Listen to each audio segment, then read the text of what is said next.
Midday in Cameroon's economic capital city, Douala. Ladies and gentlemen, thanks for joining Equinox Television. We are with our third edition of the bilingual newscast for the day, and the first part is in the French language with Julien Bert-Bissay. Julien Bert-Bissay, good afternoon. Bon après-midi à vous, Formi Armstrong Sanda. Mesdames et messieurs, bon après-midi à tous. Bienvenue aux 12h sur Equinox Télévision. Régional du 6 décembre prochain, le membre du conseil électoral, Mohamedou Aboubakar, vient de présider une réunion à l'antenne Elicam dans la région de l'Ouest. Objectif, évaluer les listes électorales définitives, évaluer l'état de distribution, superviser la tenue du scrutin pour une bonne gestion de ces élections. Je vous propose de l'écouter. Il s'agit de passer en revue tous les aspects, aussi bien des préparatifs que du déroulement du scrutin. Je ne saurais m'étendre davantage. Les thèmes de référence de la présente descente ainsi qu'une fiche de collecte des données vous ayant été transmise en temps utile. Chacun de vous devra, tant individuellement que collectivement, donner le meilleur de lui-même pour la réussite de ce scrutin. Pour ce faire, chaque chef d'agence départementale reviendra le cas échéant sur les difficultés rencontrées qui sont de nature à entraver une bonne préparatif et parlant la bonne gestion de la dite élection.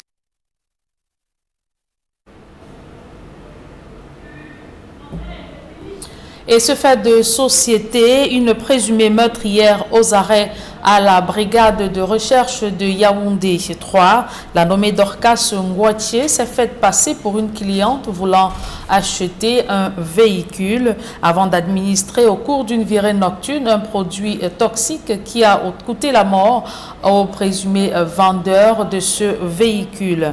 Elle a été aidée par deux autres personnes qui ont été mises aux arrêts. Marcelin Gansop et Emmanuel Diop. Dans la cour principale de la brigade de recherche 3, au quartier Mimboman, est stationné le véhicule tant convoité qui jusqu'au 25 novembre dernier était encore conduit par le sieur Eloge Yancé Kambe, vendeur de voitures à Elik et Sono. C'était avant que son chemin ne croise celui de Dorcas Ngouaché, celle par qui le pire est arrivé dans un hôtel de la place. Le 22 novembre 2020, Dame Ngouaché avait filmé le numéro de téléphone qui était affiché sur la vitre du véhicule. Le lendemain, elle s'est passée pour une cliente. C'est ainsi qu'elle a commencé elle s'est mise en relation avec le monsieur, faisant comprendre qu'elle était intéressée. Malheureusement, le 25 novembre 2020, il fallait qu'il passe nuit dans un hôtel de la place. Lorsqu'ils sont entrés, elle s'est dirigée dans les toilettes. Elle lui a fait comprendre qu'il manquait des savonnettes et des papiers de toilette. Le monsieur s'est rendu à la réception pour s'en procurer. Lorsqu'il est remonté, la dame lui a présenté son verre, ce qu'il a ingurgité sans toutefois se méfier de la dame en question. Quelques instants après, il s'est couché et c'était le sommeil sans retour. En accédant dans la chambre, tout avait l'air normal. Pourtant, sous le lit en question, le corps de l'homme d'affaires de 44 ans était dissimulé, tout nu.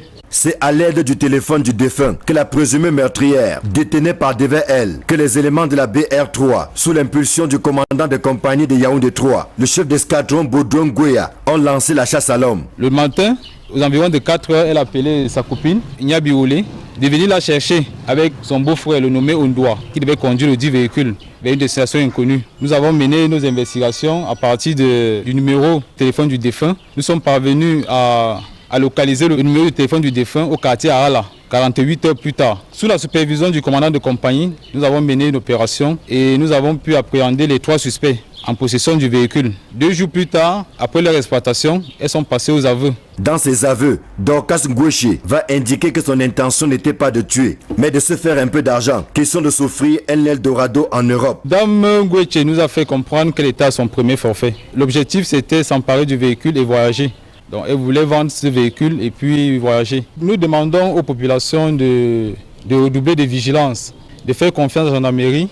Nous avons le numéro d'urgence, à savoir le 113, et les patrouilles sont dehors. Dans sa chute, la jeune femme de 24 ans entraîne avec elle sa copine, la nommée Nya Biwele Marivonne, ainsi que son beau-frère, Ondoa Christophe. Ce sont ces deux derniers qui étaient chargés de venir récupérer le véhicule à l'hôtel au petit matin du drame. Christophe Ondoa, servant alors de chauffeur. Le corps de l'infortuné Eloge Yancy est en cours d'autopsie pendant que le trio médite dans les cellules de la brigade de recherche 3 en attendant d'être déférés devant les juridictions compétentes.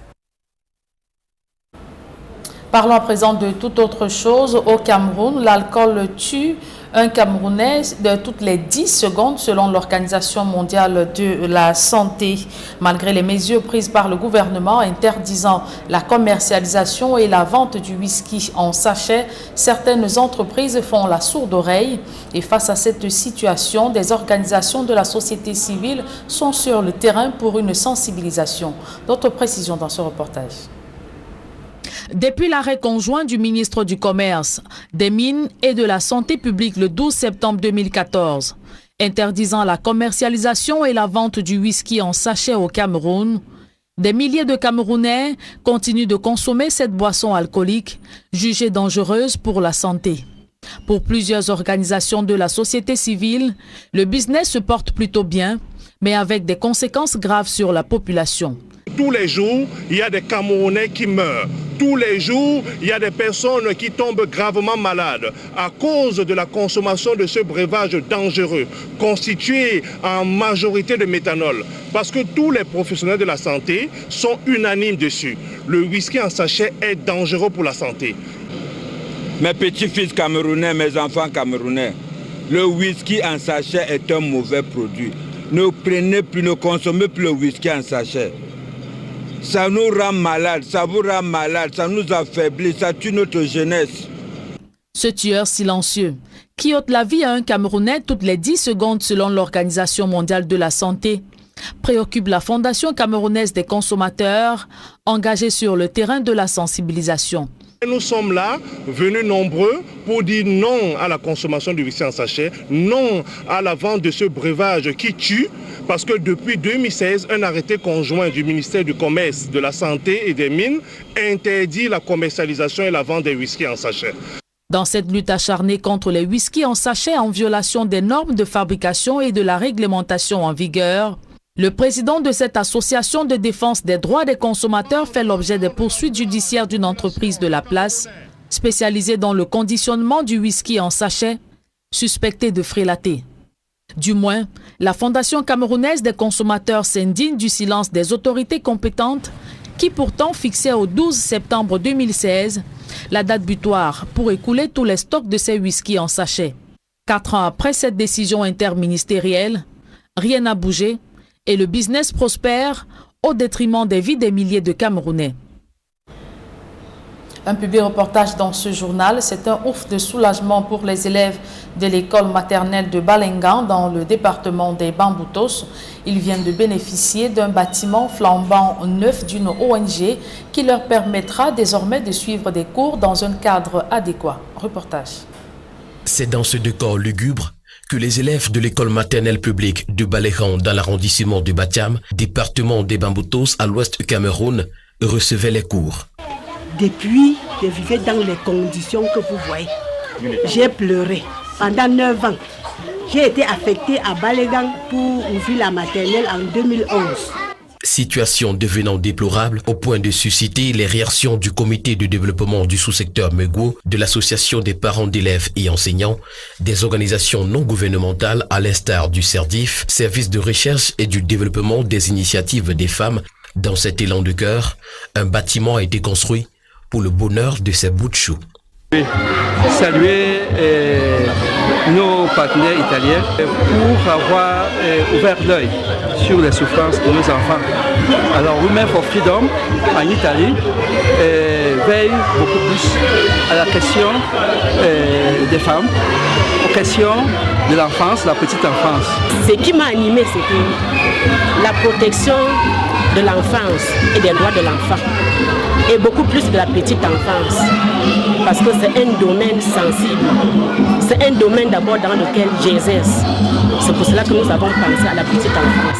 Ce joyau architectural qui a coûté 25 millions de francs CFA, construit aux normes européennes, vient donc donner l'occasion à ces débutants du système éducatif de recevoir le savoir dans de bonnes conditions.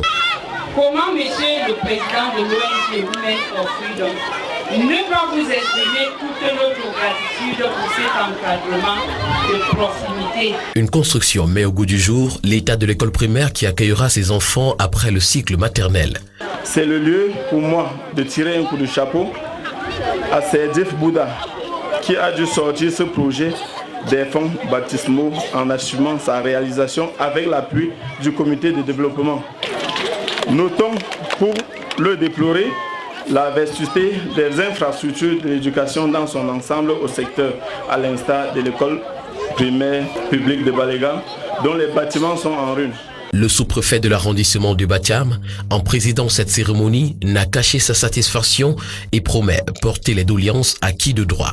Vraiment ravi, satisfait, même ahuri et stupéfait de voir ce jeu architectural qui vient de nous être confié par cette ONG Serdif, associé avec le sous-comité de développement du secteur Mango à Baléga.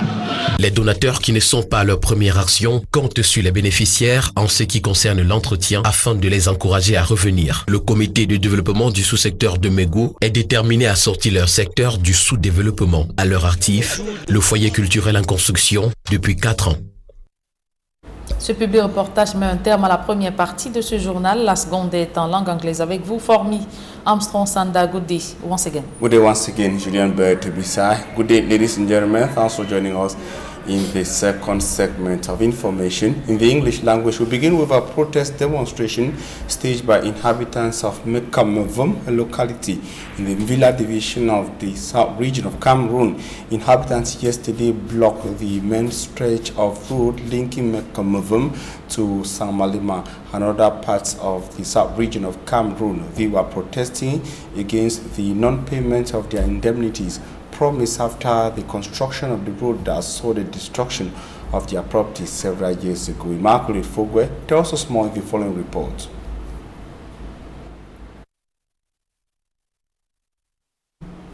And of course, we are talking about a protest demonstration of inhabitants of Mekamavum, a locality in the Villa division of the south region of Cameroon, who blocked the main road yesterday in protest demonstration protesting against the non-payment of indemnities promised them after the construction of the road linking the locality to San Malema in the Ndia and Lobo division. They say their money has not been paid even after the destruction of their properties. Immaculate Fogwe. The main entrance into Mekamavum in Mengong, Villa Division, South region of Cameroon, blocked by the angry population. They are reclaiming their indemnities after their houses were destroyed by the government so as to give way for the construction of the Sang-Melima Mengong Highway. We blocked the road because we want them to do what they are supposed to do. Our houses and cocoa farms were destroyed. None of us standing here have been given a franc. According to the angry villagers, the divisional officer showed them an envelope containing money which was supposed to be shared to everyone. But he later told them that the money given to him was insufficient. The divisional officer was here yesterday. He told us that the money given to him is finished. He did not tell us when next the other set will receive their own share. The situation provoked the holding of a crisis meeting organized by the governor of the South region, Felix Ngelengele. The meeting was equally attended by traditional rulers and representatives of the victims. At the end of the meeting, he urged the population to be patient.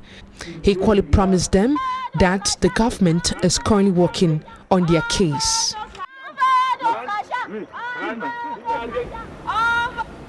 Few weeks to the kickoff of matches counting for the African Nations Championship CHAN 2021 and AFCON 2022 in Cameroon, access stretches to some of the major infrastructures to host matches of the football jamboree are still very difficult.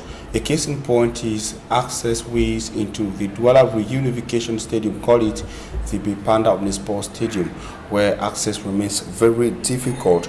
The road has since been abandoned, even though the newly renovated Bipanda Omnisport Stadium, or the Douala Reunification Stadium, is tipped as one of the sites to host matches for the football jamboree. Smart Njikan Gabriel tells us more in the following report. It still remains a veritable problem for the users of the stretch of road heading to the newly renovated Reunification Stadium and its annex located at Bepanda neighborhood in Douala. The road, which is supposed to be set as Cameroon prepares for upcoming competitions, is still untouched, and few weeks to the African Nations Championship CHAN, hopes of it being constructed is low. Along the same stretch of road, one could spot drainage patterns that were already being constructed, but unfortunately, it's been abandoned. Its abandonment has made people to transform it to a dumping ground, while others use it as a place to relieve themselves. Beside the fence of the newly renovated Bepanda Omnisport Stadium, lorries could also be spotted being parked. Some years back, before the construction of the stadium, these lorry drivers were shown a new parking zone which they considered too far, and since then they have continued parking at their initial site.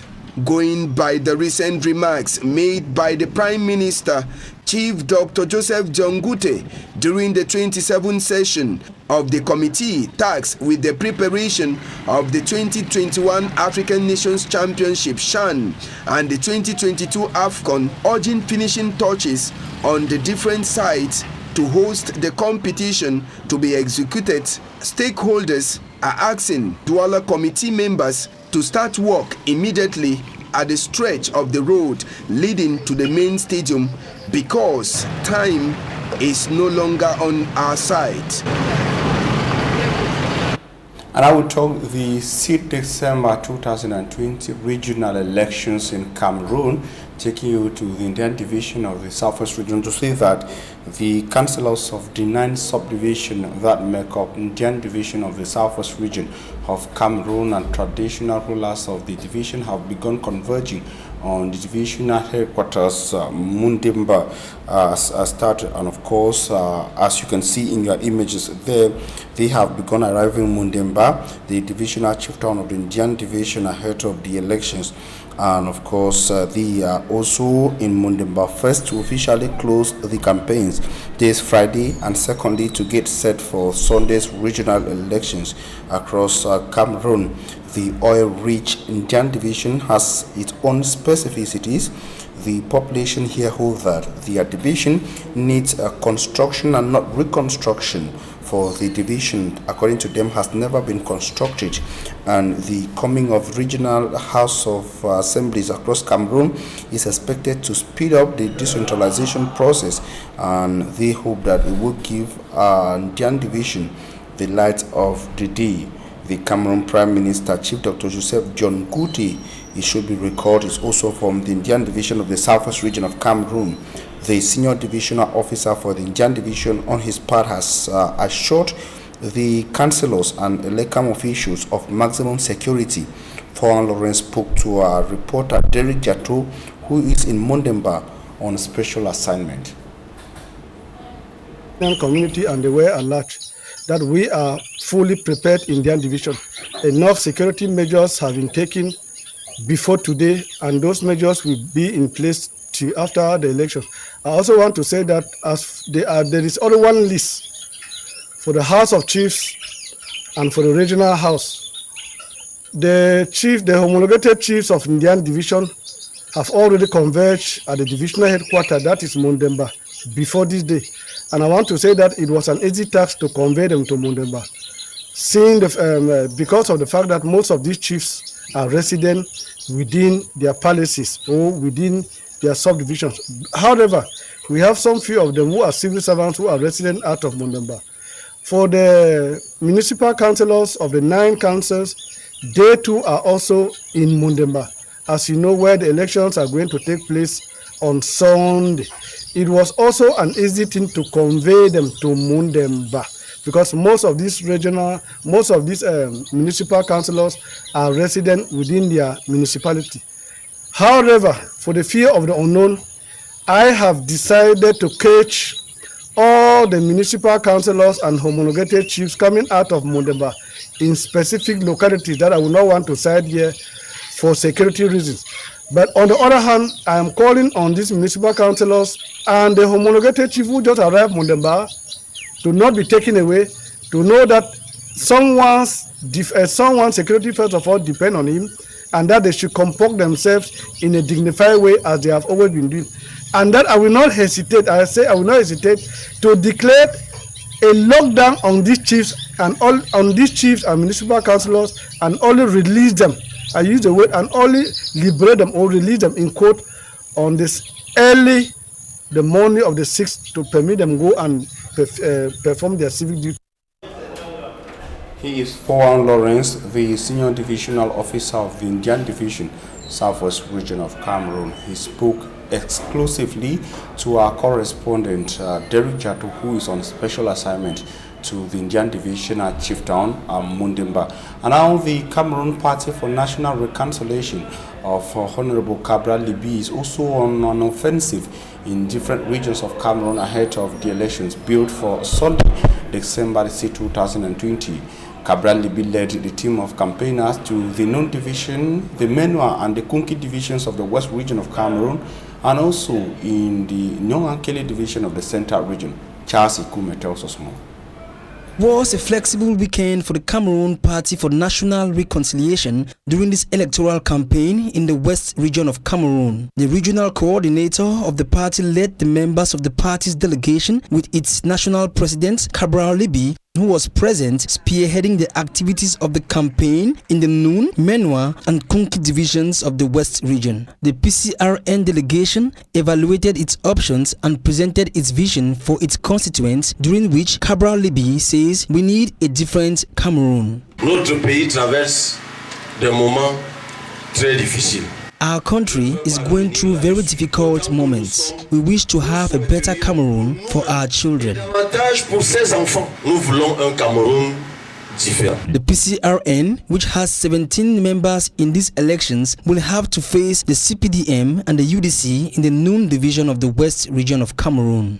Meantime, in Ezeka, in the Nyong-Ankele division of the Central region of Cameroon, the traditional authorities were campaigning at proximity with the aim of convincing their constituents ahead of the December 6th regional elections. In the locality of Sodibanga, in Mesondo, the listed candidates have presented their developmental projects, which consists of paving a way towards decentralization in Cameroon. The young traditional authorities of Nyong-Ankele division are conscious of the problems the local population faces on a daily basis and believe they are the voices of change. In total, there are 7 lists of traditional chiefs who will be competing in this division, as well as 4 political parties, which are the CPDM, PCRN, UPC and the PURS, competing in the Go-Ankele division ahead of the December 6th regional elections. And recall that according to observers in Cameroon, the regional elections built for Sunday, December the 6th, is said to be one of the most divisive elections in Cameroon, with opinions highly divided vis-a-vis the organization of the elections. And some of the Cameroonians who are of the opinions that the elections be postponed is a traditional ruler and a civil society actor, Chief Dr. Mufo Joseph, who says the crisis in the northwest and southwest regions of Cameroon should be as a priority and be resolved before proceeding with the regional elections. He spoke exclusively to Equinox Television. Of these 2 regions, they are not happy. Others, they have really involved themselves to politics. They are happy. Others, they are not happy. That is the reason why I can say they should look at this problem and solve the problem before going in for election. There are other phones that they are ready and there are others that they are not ready. The problems is that the government and the people governing the country with His Excellency Paul Biya and the governors of these regions and other close collaborators should see to this phone and sit together with them. Dialogue the situation, negotiate the situation so that peace should reign in these 2 regions before elections. Separatists are really running hard against it and even political party. And this will make so that the situations will be so difficult to really bring peace. If the government can really measure the love these two regions have been enjoying with the other 8 regions, if he really look at the love, he should stop the process of these elections and negotiate so that this crisis should really stop and they carry the elections process. That would be better. And that brings us to the end of the midday edition of News on Equinox Television. Thanks for your very kind attention. Julien Berbisana will be back here on Monday at 7 a.m. God willing. Julien, see you on Monday at 7 a.m. On se revoit lundi 7h. S'il plaît à Dieu, Formi Armstrong Sanda. Mesdames et messieurs, merci de nous avoir suivis. Retrouvez dans quelques secondes Flavien Falontongo et toute son équipe pour votre quotidien santé.